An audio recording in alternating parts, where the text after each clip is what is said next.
The mounting pressure on the president and questions over the hundreds of children at shelters all over the country right now.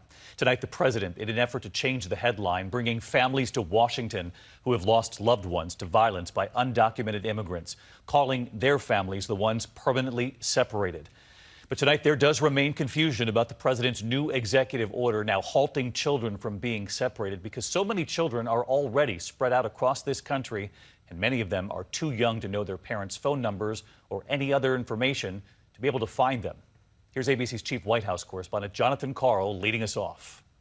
With mounting confusion about the fate of migrant children separated from their parents, President Trump today sought to change the subject, surrounding himself with American parents of children who were killed by undocumented criminals. These are the American citizens permanently separated from their loved ones. The word permanently being the word that you have to think about, permanently.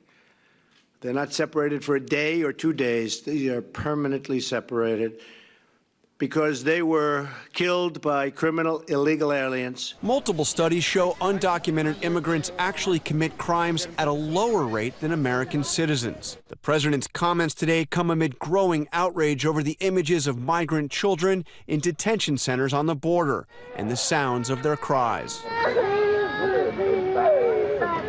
Today, as her husband was preparing to speak, the First Lady released a video of her meeting with migrant children at a shelter, tweeting, "It's my sincere hope Congress will be able to reach across the aisle and find a solution." It's been 2 days since the president signed his order to end the separation of children from their families. But today in California, a lawyer for the Trump administration couldn't answer a judge's basic questions about the new policy. Meanwhile, on the president's favorite morning show, this was the message. Like it or not, these aren't our kids. Show them compassion. But it's not like he's doing this to the people of Idaho or Texas. These are people from another country, and now people are saying that they're more important than people in our country who are paying taxes, who have needs as well.